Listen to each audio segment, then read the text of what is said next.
What's going on, folks? Nick from the Hungry Handgunner here. So I am still taking a break for the most part on the channel, as I'm sure you've noticed if you're a regular subscriber. If you're not, consider subscribing. I've got some cool stuff in the works.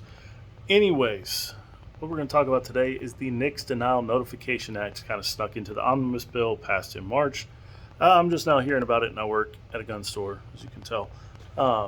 So what this is basically you do the NICS check, the background check, whatever, if you have to. So in a state like here in Georgia, if you have your carry permit, that suffices. We don't have to do it. In other states, you fill out your 4473, we use the information there, we put it in the NICS system, get your background check. It either comes back with proceed, delayed, denied. What this is requiring is now we're going to have to, the FFL, the gun store, whatever, is going to have to put in the address. Which has previously never been required, and I guess it's still not required on a proceed, but on or around September 26th, the FFLs will be prompted to provide the address of the buyer on all denied or delayed transactions. So why is that a big deal? Well, I don't know what they're planning on doing. I do know that that information is then forwarded to local law enforcement.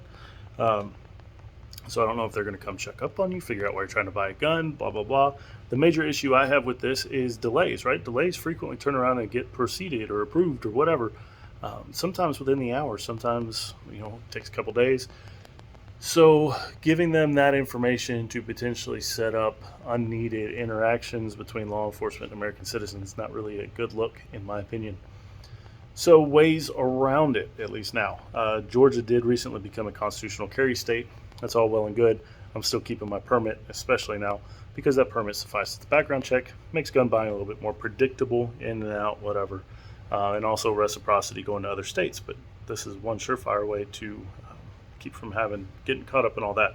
So the other issue I have is a delay. I used to get delayed all the time when I didn't have a carry permit. I was told it was because I had a security clearance. I don't know how true that is, but at the time I was active duty military. I had a security clearance. Every single gun sale delayed.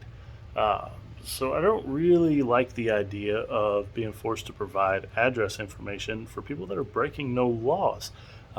Even a denial, sometimes that's a case of mistaken identity, things like that. So I do find it also very nefarious the way that this was just snuck into the Omnibus Bill. We're not hearing much about it, so I wanted to get this out so that you guys can have awareness of what's going on. Don't get mad at your FFL folks. We're doing all we can to play by the rules. We have to. But yeah, that's part of why I want to let you know this. So there you go. Might not be a bad idea to get a carry permit if your state laws work that way. But it's definitely a pretty shitty thing, in my opinion. The whole backdoor approach to this, there's already been talk about the ATF having a searchable database of guns. Of course, they deny that. There's also the fact that 4473 forms have to be kept for 20 years and then surrendered if the business goes under or out of business or whatever, which does kind of create a de facto registry. And now with having to input the address in, the whole thing stinks to high heavens to me. So I wanted to put that information out. There will be links backing this up down in the description. So sound off in the comments, contact your reps. Here where I'm at, I've got Warnock and Ossoff as senators. So I have emailed them still, but to no real avail, obviously.